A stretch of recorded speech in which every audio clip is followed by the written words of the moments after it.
Dionis Sota shpall kandidaturën si i pavarur në zgjedhjet e pjesshme vendore të 9 nëntorit. Sota njihet si aktivisti i shoqërisë civile, biznesmen dhe aktualisht kryetari i shoqatës turistike Arta.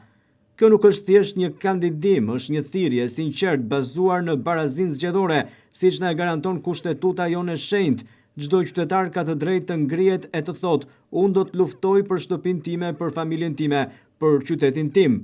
Dhe unë po e bëj këtë si një precedent për të gjithë më pas një dallim, shprehet ndër të tjera në deklaratën e bërë publike gjatë kësaj të martë kandidati i pavarur Sota. Vetëm pak kohë më para ishte i pranishëm edhe në emisionin Fokus, nga ku bënte thirrje qytetarëve që të marrin pjesë në dëgjesat publike për buxhetin e bashkisë. Ftoj këtu që edhe gjithë qytetarët praktikisht edhe gjithë banorët e bashkisë Vlorë, po jo vetëm bashkisë Vlorë, sepse këtu është një problematikë e gjerë tashmë, të marrin pjesë dhe jo vetëm të marrin pjesë në dëgjesat publike, sepse janë shumë të rëndësishme të diskutohet jeta e tyre e përditshme. Një Vlorë europiane për të gjithë, ky është edhe slogani i Dionis Sotës gjatë fushatës që pritet të nisë së shpejti. Imagjinoni një Vlorë të pastër, demokratike dhe plot jetë, ku halli juaj dëgjohet vërtet, ku institucioni i bashkisë ruhet si flamuri ynë-kombëtar, i shenjtë dhe i paprekshëm, thuhet në deklaratën e kandidatit pavarur. Por koincidencë këto zgjedhje përkojnë pikërisht me muajin e flamurit, festës tonë të zemrës. Unë kandidoj dhe besim plot për një qytet ku çdo banor, nga qendra e Vlorës deri në fshatrat e Orikumit, Shushicës dhe Novoselës, të ndihet i vlerësuar. Një Vlorë plot motivacion, energji dhe dashuri, pa ndasi apo armiqësi. Vlora është dhe duhet të jetë e para, dhe çdo vlonjat është një perle të çmuar, thekson ndër të tjera ai. Kjo nismë personale është një sakrificë sfiduese, e lindur vetëm 48 orë më parë, nga shtysa e miqve dhe koincidenca e jetës, nga Zoti vetëm, theri rrugëtimi tim, thot ndër të tjera Sota.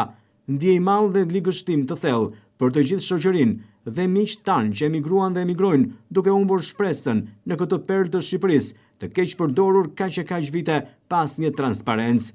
Ndër të tjera, në deklaratën e tij, kandidati i pavarur për Bashkinë e Vlorës, Dionis Sota, rendit edhe disa nga pikat që do të jenë prioritete konkrete, që sipas tij janë të thjeshta dhe të zbatueshme. Transparenca totale në buxhet, krijimi i platformës Vlora e hapur për të parë çdo lek të buxhetit të bashkisë, infrastruktura dhe lagjet problematike, përqendrim urgjent në rrugë, kanalizimet kulluese dhe gjelbërim. Në plazhe e qytet, duke marrë shembull kështu nga përvoja e shteteve si Zvicra, start-upe për rinin, buxheti veçantë për të rinj që paraqesin projekte zhvillimore, lagje të reja sociale, analizë urbanistike në zonat e reja banimi për të ndërtuar pallate me kënde parqe sociale, me çmime të kostos së ndërtimit. Në fund, kandidati Sotaj fton çdo forcë politike opozitare, çdo profesionist, çdo intelektual dhe të gjitha bizneset të bashkohen me të për një bashkëqeverisje transparente, plot shpresë për të ardhmen dhe rinin vizionare. Kushdo që jeton këtu ka respektin dhe dashurinë time të plot, le ta bëjmë Vlorën shtëpinë që meritojmë. Deklaroj se ky kandidim është i pavarur, pa interesa të fshehta dhe jam gati për çdo verifikim nga KQZ-ja. Mbyll deklaratën e tij kandidati i pavarur Dionis Sota, që pikërisht gjatë kësaj të martë shpalli kandidaturën e tij për zgjedhjet e pjesshme për Bashkinë e Vlorës.